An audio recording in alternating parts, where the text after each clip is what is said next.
Hello and many thanks for joining us on this edition of the program. I am Imonia Marere.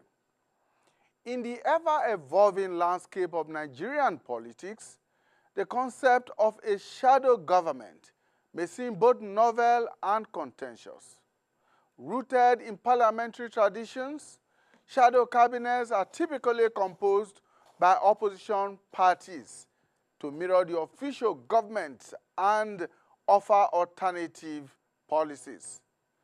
Yet, in Nigeria's presidential democracy, which is modeled after the United States and characterized by a clear separation of powers among the executive, the legislature, and the judiciary, the establishment of a shadow government presents a curious paradox.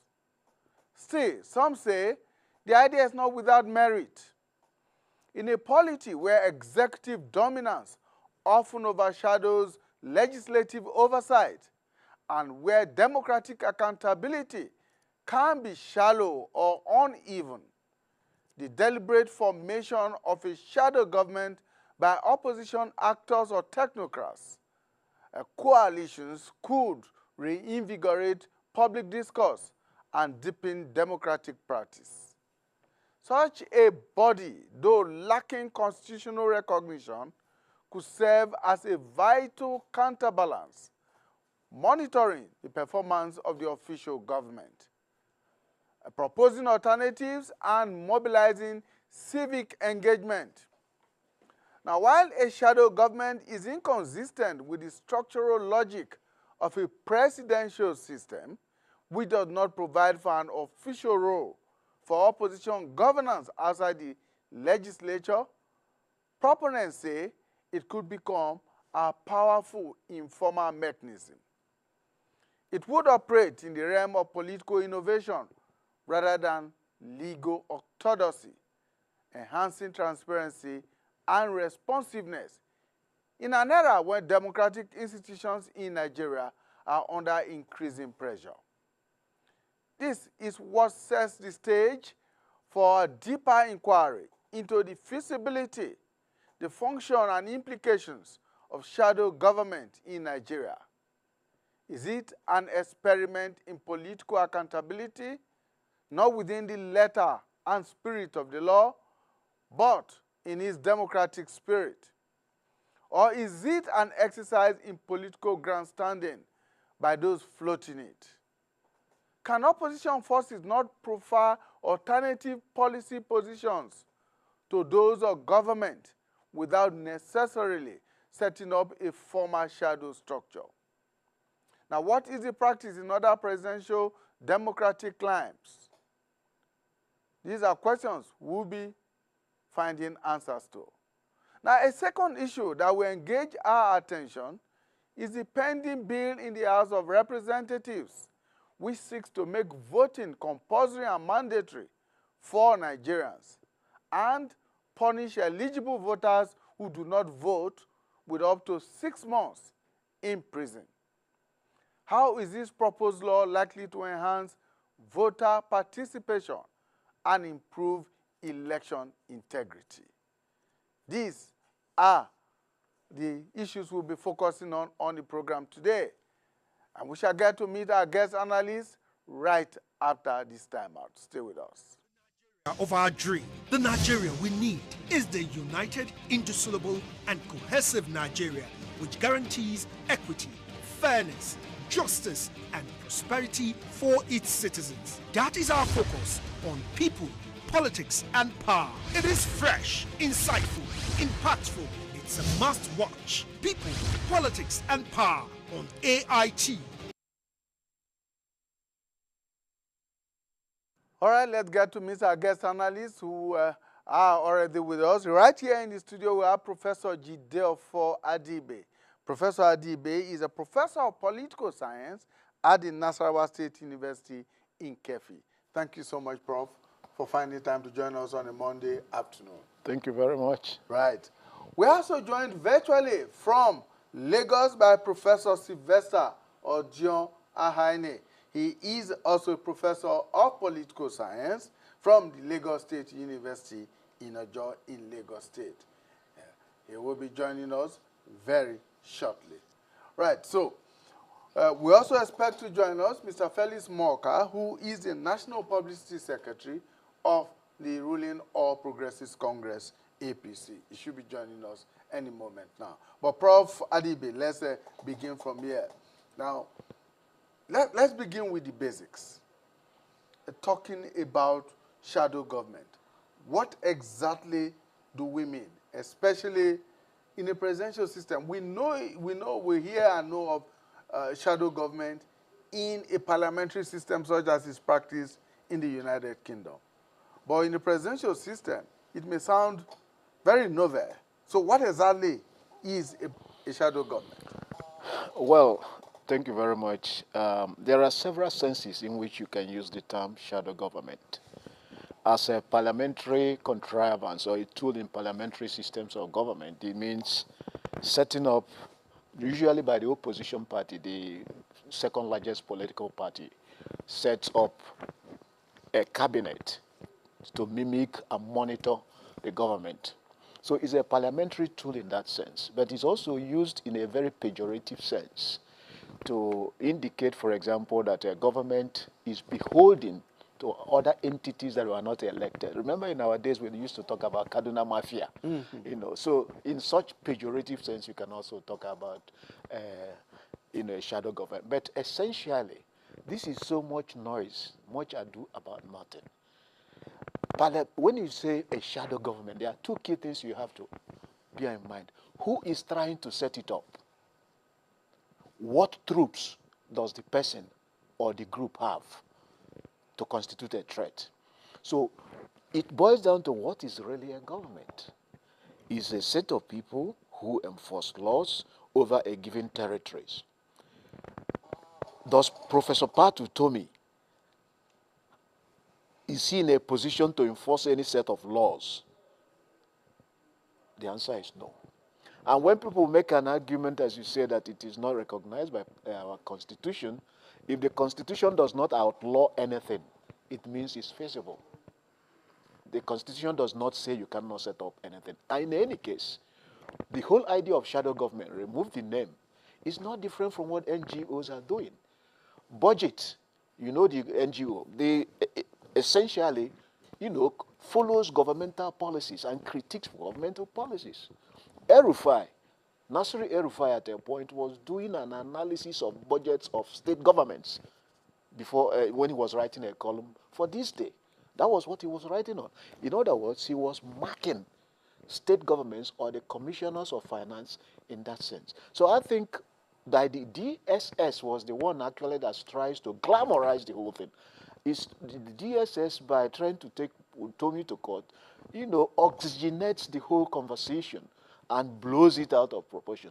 Otherwise, Professor Tomi is a man of ideas.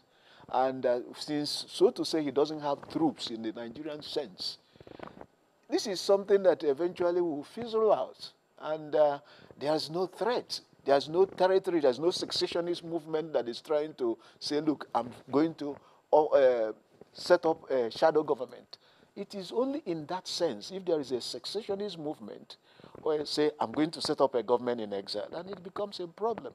What it does, what Professor Tomi is proposing, is not different from what you people invite some of us public intellectuals, the commentariat class, to come and do, to critique and, discuss government policies. So could he have done it as an individual? Could he have taken it upon himself, like the names that you mentioned before now?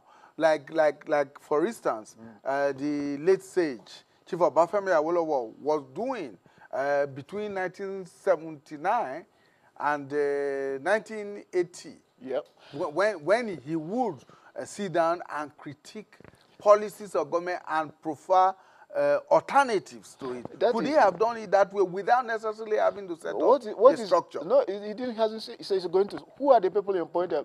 Pharaoh Timi, Aisha Yeshufu. So what's the difference? That he said, you have a right, and I'm going to come back to it, that the problem now is not actually what Professor Utomi has said, but the idea that the government, by trying to take him to court, has raised the question of what we call prior restraint. Prior restraint is the idea of trying to chill speech by making sure that there are contrivances that prevent you from even expressing yourself. So I think, I mean, you just have to get back to what's the essence of free speech. We say that there are essentially 4 reasons why people defend free speech. In fact, the first amendment to U.S. Constitution, 1795, was that government should not abridge speech, freedom of speech, religion, and other things. So that very act of coming with this type of prior restraint raises that question of chilling speech. The second argument in fact, Justice Wendelholm said something. You know, when you hear about the marketplace of ideas, Justice Wendelholm, in a famous judgment in 1919, Abraham versus USA, said, the true test that it is very important for free speech to be used to find out the truth. And he says something like, the true test of truth is the power of the thought to get itself accepted in the marketplace of ideas. So all the government will have done, all the attack dogs of the government, all they will have done is simply wait. These people are not going to say anything different. And when they bring in the ideas, you profile your own solution. And there is the whole idea, second idea in free speech jurisprudence, distrust of government. Now by the DSS going to court, you also bring in idea of that distrust of government. Free speech is regarded as very essential to make citizens effective participants in the political process. That's exactly what they're trying to do. Offer education. So it doesn't really matter what the name they call it. You can have NGOs that call themselves president of your company. You can set up an NGO and call yourself the president. Does that mean you're trying to become a president? Well, if we have had individuals and even non-governmental organizations, civil society groups, like as you say, from time to time analyze government policies and even budgets, and put it in the public domain. Yeah. If we have had individuals like you come to the studios or any TV studio and offer your opinion or your views on government policies and programs and critique them, why do we need a formal structure? But this is not a formal. It is different. That's where the misunderstanding comes in. Because people talk about it without focusing on the notion of government. If this was enunciated, it's an idea from a state government, then it will be an issue. If this came from a political party, that will be an issue. But as an individual, remember Fela Nicola Pokuti once declared himself president of the Kalakota Republic. Yes. It's a personal thing. It's not that if he was that was even under a military. That's a military. If, for example, he was one of the secessionist groups, and then he declared himself president of an area. Remember, if the government has to be with a group of people making laws and trying to enforce laws over a given territory, you must have the capacity to enforce. So in the absence of that capacity to enforce, you are not a threat. You are not a credible threat to anybody. And they are not agitating for the control of a territory. So in my own opinion, this is just like killing an ant with a sledgehammer. So in other words, this is just grandstanding. A storm in a political grandstanding by those who are. Professor Utomi has always come with big ideas. And that's why we say in the marketplace of political ideas, all you have to do is to compete. Let your ideas come to the marketplace of ideas and compete. In a presidential system of government such as we are practicing, what should be the role of opposition political parties? Do they have the leeway constitutionally and otherwise, democratically, to come up with an idea such as this? Yes, anybody. But one mistake people make is that they think it's only political parties that can oppose government policies. Several NGOs, even communities, even groups, historically in this part of the country, there's never been any time all the components will agree to any government policy. If you look at in the Second Republic, the Southwest was a bastion of opposition to the Shagari government. If you look at Buhari, at least in the earlier age, the Southeast did not agree. If you look at Jonathan and Obasanjo in the first term, the North, the Muslim North, constituted the opposition. So there is always elements that will form into the opposition. So it doesn't necessarily to be that you must be a political party to be in opposition, to play the role of an opposition. All right, let's bring in Professor Sylvester Odiohaine, Professor of Political Science, Lagos State University, LASU, who is joining us now. Prof, thank you so much for joining us now. Good afternoon.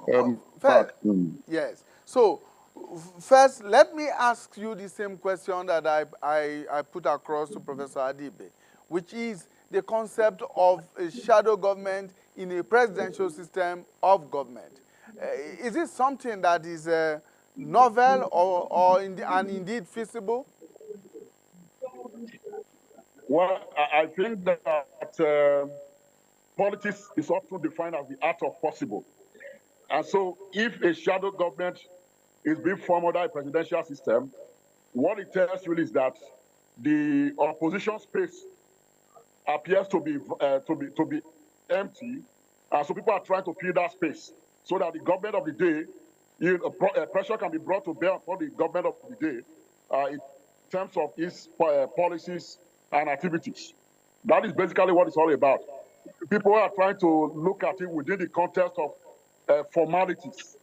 That in a Westminster, kind of government, you have a shadow government, what you call His Royal Majesty loyal opposition.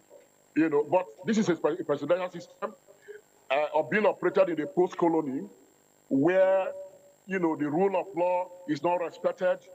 You have large-scale, widespread human rights violations.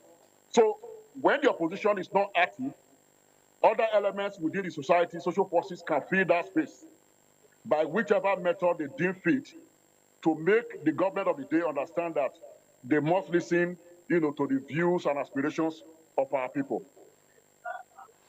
All right. Another question that has been asked over time since this development came about is your question about whether a shadow government of by whatever name it is called and by whatever structure it evolves, whether it can actually serve to improve governance and governance systems and processes in the country, and of course, whether or not it can also help in monitoring public office holders. I think it can. For example, in a country, like ours, where you have a very warped elite, they actually need dissent. They need formal opposition, to get things right in terms of policies and all of that. If you have the shadow elements engaging with each of the ministers in government and even the president at that level, that gives them a view, an alternative view of what ought to be done. What should be done rightly, what ought not to be done at all. So for me, it ought to be a welcome development where government is sensitive to public opinion. And it is not to perceive opposition voices as if they are opposed to the government or they want to remove the government. No. What they are trying to do is that within the specific functions of government, the purpose of government, the government of the day is being reminded of its own duty, what we are supposed to do, the greater expectations, of the public. That is what this kind of shadow government under so-called presidential system, should do, and I think that they are trying to do. There is nothing subversive about it, the way it is being perceived in government, government cycle. The government should be happy to have, its citizens, most enlightened one, giving them an alternate view of every policy that they are trying to embark upon. So at the end of the day, Nigeria ought to be the winner in this circumstance. Prof, can a shadow government of this nature also amplify political noise? Can it degenerate to the amplification or amplification of political noise making by those who are setting it up? Well, I mean, it's already doing that because of the way they are reacting. Unfortunately, the Nigerian ruling elite, is always, how do I put it, hysteric when it comes to public opinion. Public opinion should be seen as something healthy, for democracy. Dr. Provide talks about the associational zeitgeist, which is usually very good, for democracy, liberal democracy at that. So I think we should embrace it.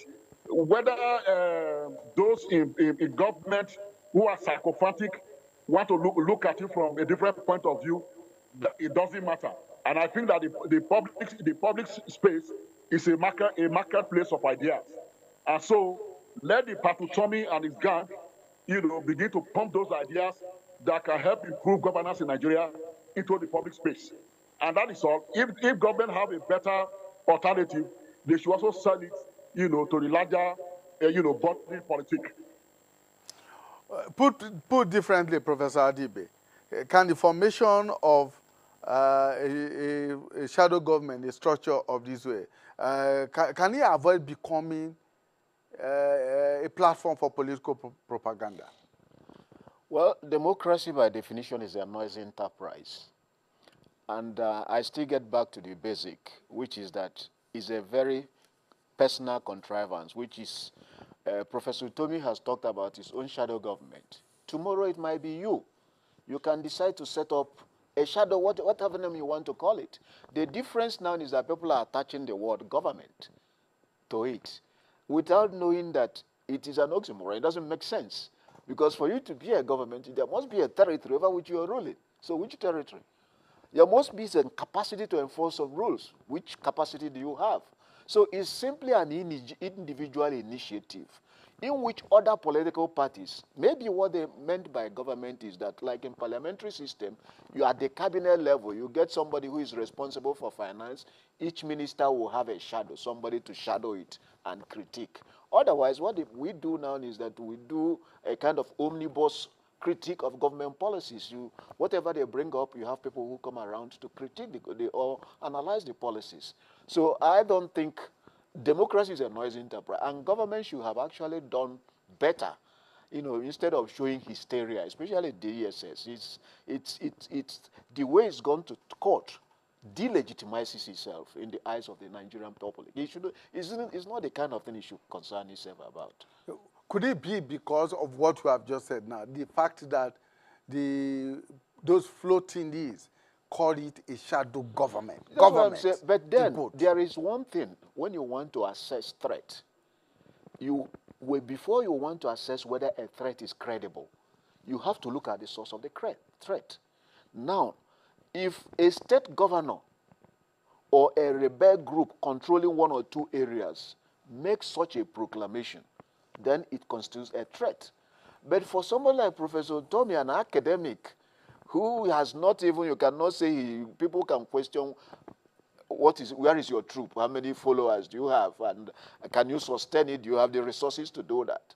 This is simply one of those academic initiatives that you can say there are no troops, so to say. And for DSS to DSS unwittingly has oxygenated the conversation. And even if you say part of Tomi and his group, you no longer have shadow govern, it's just the government. Other groups can come around now and put it in a more fanciful name and say, now we're going to take on the government because this has, caught the mood of the people. And that's because of complete misunderstanding and complete hysteria about any move, tendency to protect the regime in power, rather than to do things that will serve the general public and protect the democracy. All right, Professor Heine, let me bring you back in now. I mean, there have been a lot of arguments about the fact that the presidential system of government and the constitution that we operate at the moment does not create room for shadow government or shadow anything by whatever name it's called. But does the constitution itself also prevent the creation of such opposition or shadow whatever to take on government? I think to begin to approach the matter for the point of view of the Constitution is to miss the issue. The civil society is a space for creativity. When the civil society in Senegal itself was dead, when the opposition forces were contending with party socialism.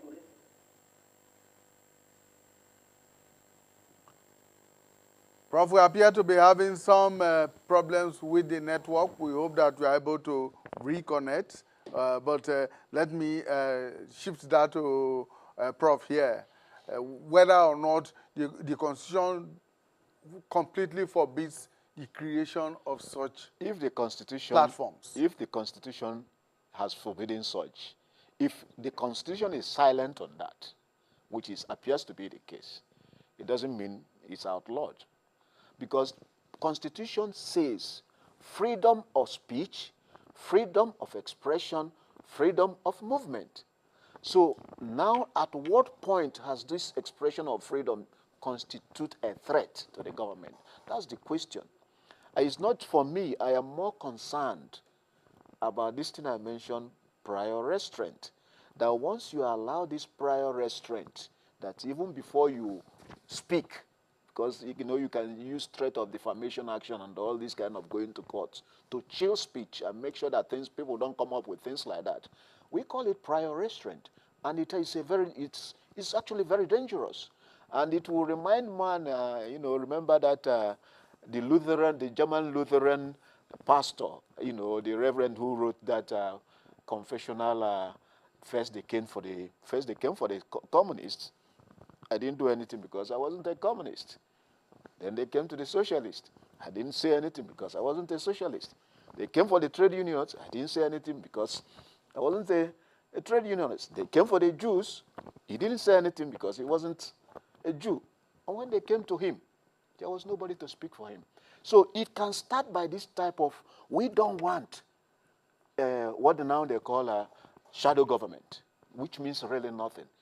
And the whole point is that every idea you think of can be construed as an incitement. Every idea.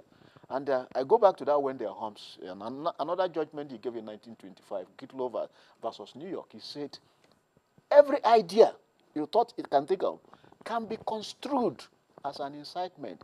The difference is so simply the enthusiasm of the speaker for the result. So if today they say shadow government is a threat, tomorrow they can say me coming here to say DSS was hasty is trying to bring them to disrepute.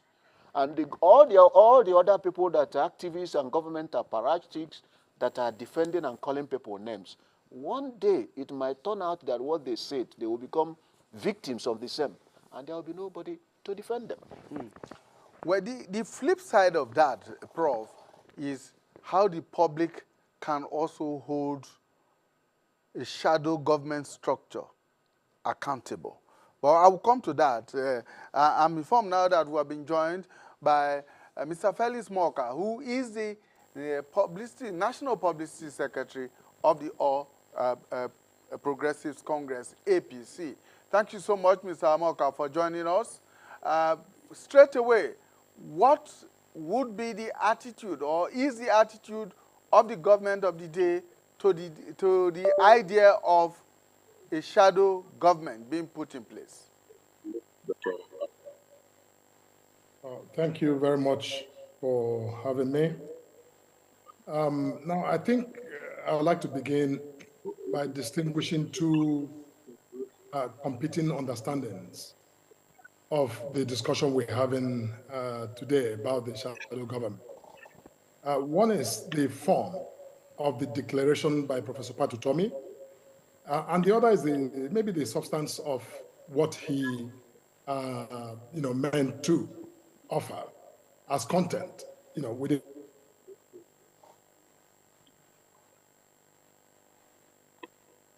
Please go ahead, Mr. Morka. We can hear you. Engaging as a free citizen, like he has always engaged. He's a dear friend of mine. He has always, and I respect him, immensely. spoken his mind. He's exercised the fullness of his constitutional liberty to speak and to engage in conversations about our national life. Prof has done that, and nobody is about to chill or constrain his ability to speak freely.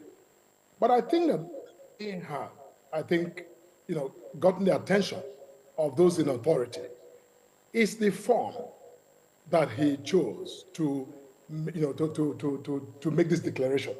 The idea of a shadow government.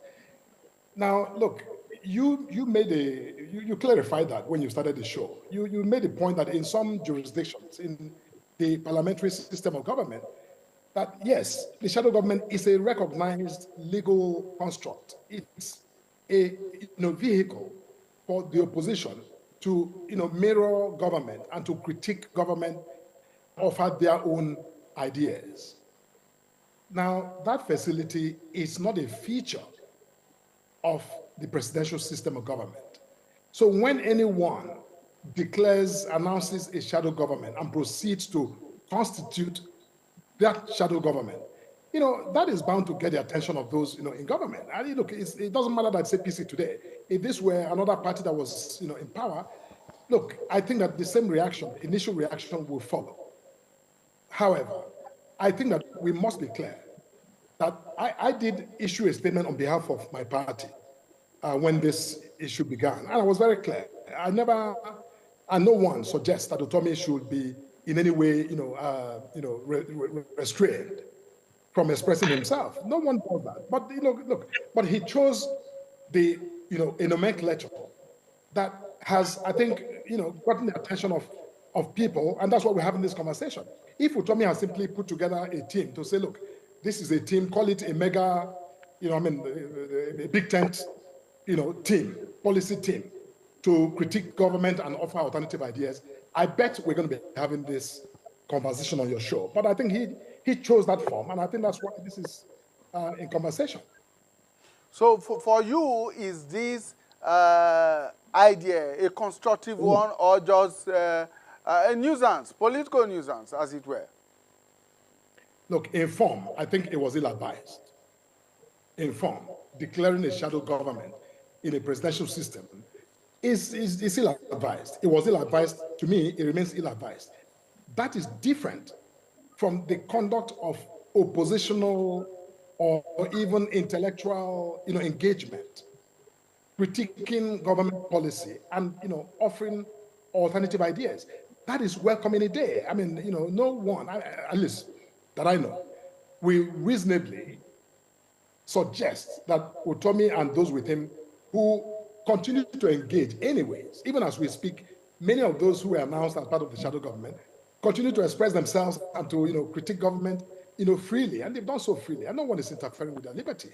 But I think that we need to be, again, mindful, even on the opposition side, how we frame our critique and our conversation so that we can have reasonable space to, I think, have this back and forth, discussing ideas and showcasing, our own unique understanding of, our country, our policies, and where things need to go. All right, Mr. Moka, please stay with us. Let me see if we can get back to Professor Odioane in Lagos. I'm sure you have listened to Mr. Moka and Professor Adibe here. Your thoughts were cut short a while ago because of poor network. Can you come back in now? Professor, I hope the network is okay now. Yes, it is. Can you hear me? Yes, please go ahead.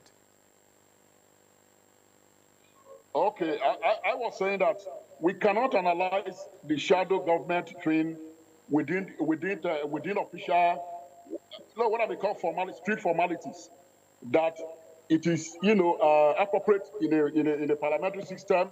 It is not appropriate in a presidential system. That is not the issue. We are talking about innovations within the civil society, and we are talking about a place, where tenets of democracy are humbled by the ruling elites. And so opposition forces can come in different forms. This is the creativity and innovations of the civil society. To call an opposition group a shadow government of course, has served the purpose. Now government is reacting with a great deal of hysteria. So I feel that they have in a way achieved, their purpose by drawing the attention of those in government. The point that made me fall is that I think that the ruling elite in Nigeria should be happy when the most, educated strand of the society begin to engage their policies. They have a lot to learn, to improve their policies, not the question of, controverting whether you have to employ the world government or a mega group, before it can be accepted as normal. And I think that Professor Adibe, put it rightly when he was talking about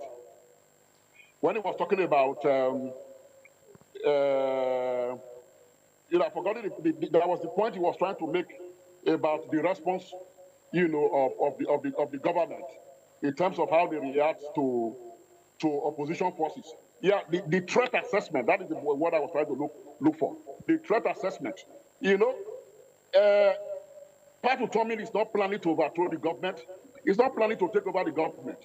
But it's only trying to socialize our people to the policies of the government and even those in government themselves. So to view it as, a threat to government itself means that those in government don't understand the meaning of threats. So how does the public, and I asked this question earlier on to Professor Adibe, I put it to you now, how does the public, for instance, hold such a body accountable? I mean, we hold government accountable. Well, how do we hold a shadow structure like this accountable?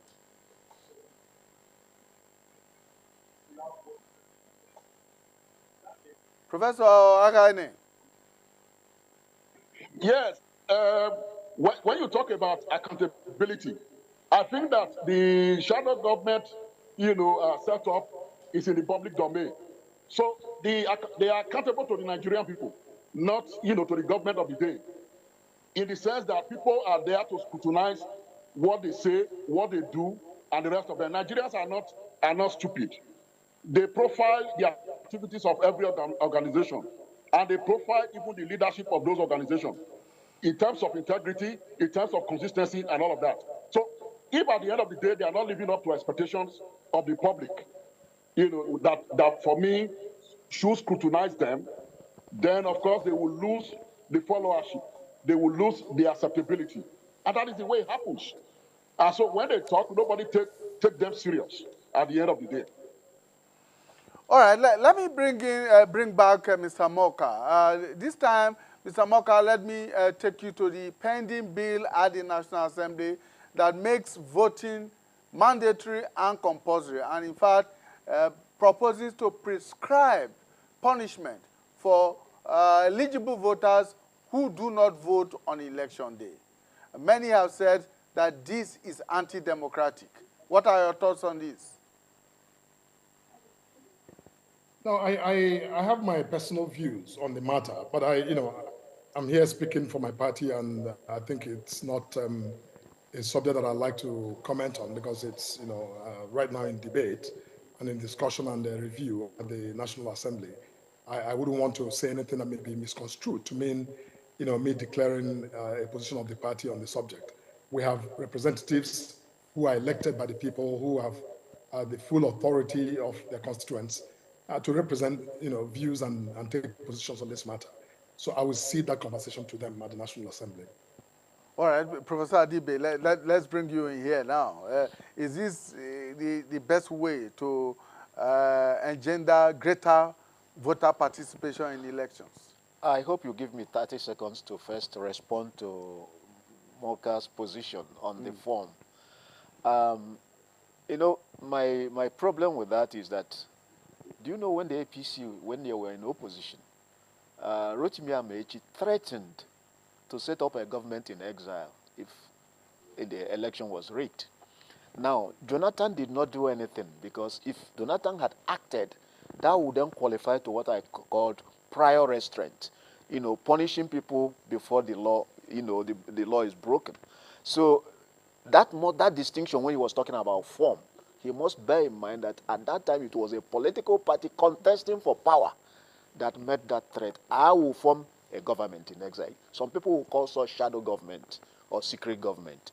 So that form, I think it has to go back to why, it's people like us are very apprehensive that is prior restraint about voting, the bill in the voting. There are countries like Australia where it is mandatory that you vote. It is a different scenario in our own case where people are skeptical, largely skeptical, on whether their votes will count. So in this sense, I think you don't put the cart before the horse. You first of all try to build confidence in the electoral process. It is only when confidence is built in the electoral process and that people start to feel that their votes will count, that then invariably people will start going to vote. I agree, there may be a point where government will use a number of incentive structures, to engineer, to fight voter apathy. But for me, it is not now. The whole thing is a charade for me, as many people don't even believe in the process. They don't believe, even the voters, the whole idea of commodifying your votes, selling your, people don't see it as anything. They say, well, since the votes don't count, whatever you get now is it. So let us start from the fundamental, and then we can, at a point, address voter apathy. But for me, it's not now. Professor Heine, do you think that this bill could potentially cure the whole challenge of voter apathy in Nigeria? And of course, I also want you to take on the second aspect of it, which is, of course, the bill prescribing punishment for eligible voters who do not vote. I think the whole thing, the legislative process is misplaced. In democracies, the behavior of the citizens are also a barometer for measuring the trust they have in their government. And so for you to legislate, voting, when the electoral process in Nigeria is seen as fraudulent, seen as not, transparent enough, is a misplaced, priority. You don't put in place laws that you cannot enforce. All over the world, there's a trend of low voter, what you call, low voter apathy, low voting, low turnout in voting across the world. And so statesmen are able to then measure the level of trust, that their people have in their government. And therefore, on the basis of that, take remedial measures to improve policies. So what we are doing in Nigeria, for me, it appears that the legislators don't have any business, more important to do than starting the legislative process to ensure that voting, becomes mandatory.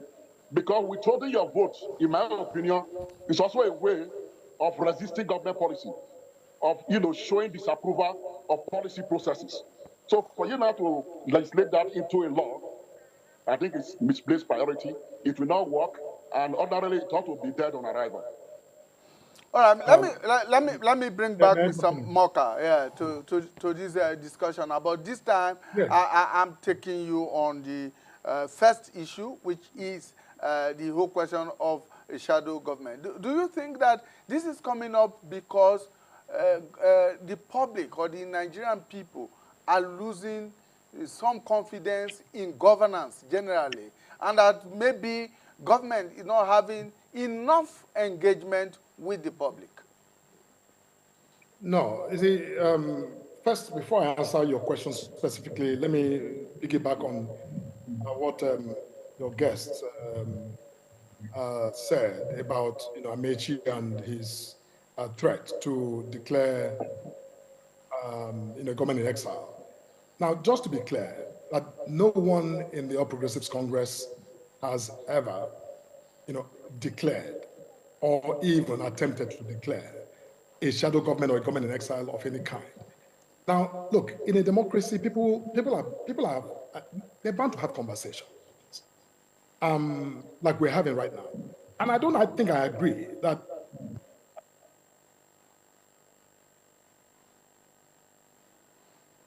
Mr. Moka, please go ahead.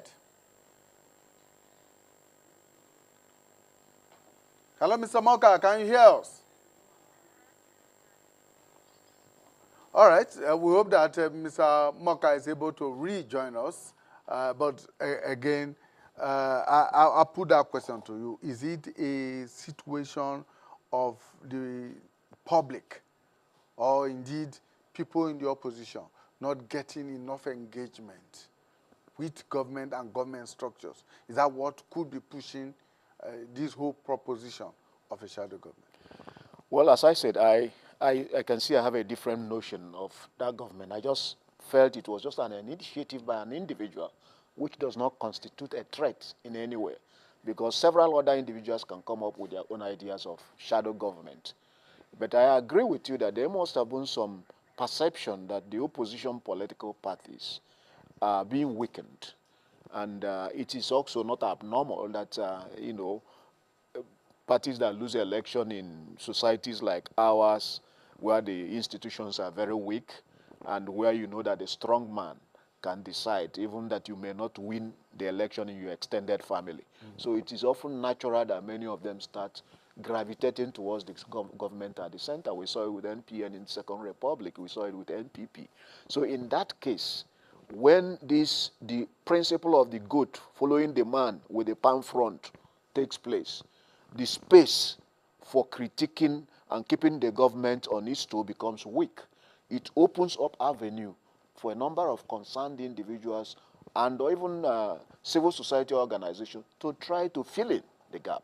So you can see the proposition by Patu Tomi, Professor Patu Tomi, to the idea of shadow government as part of that effort to fill in the vacuum, because almost every other person is afraid.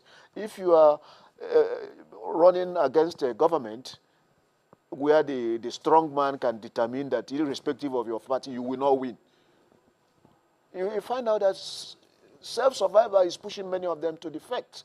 And when you defect, the opposition forces are being decimated, and the space for critiquing the government and making the government to stand on its toes becomes weakened.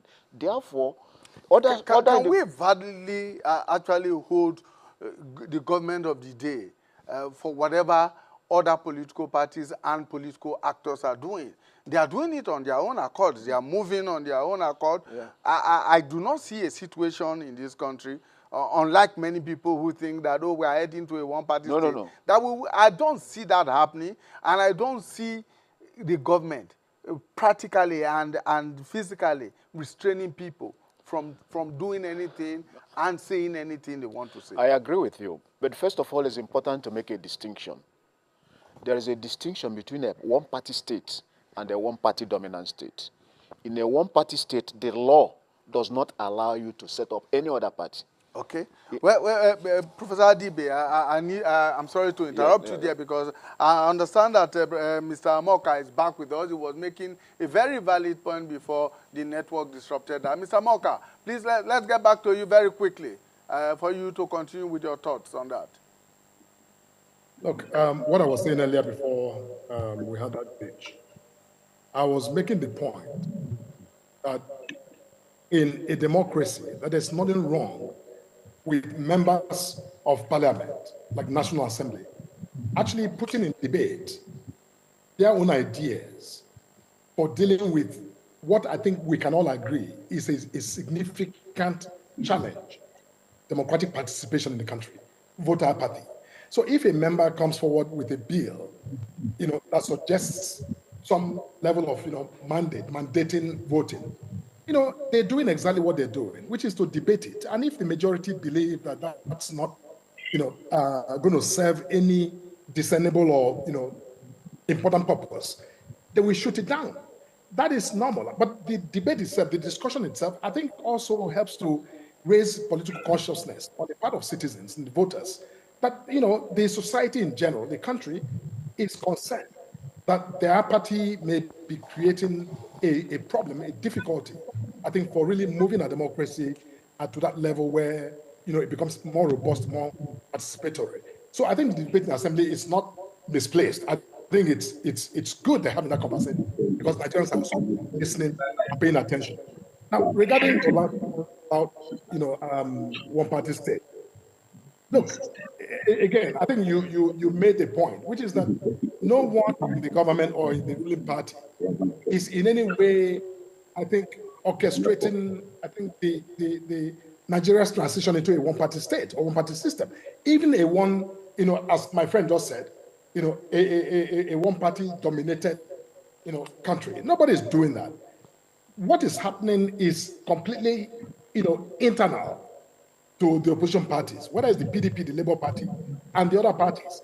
They are simply dealing with their own internal, struggles, which is, creating, I think, what appears to be their immobility and, inability to, get a handle on their affairs.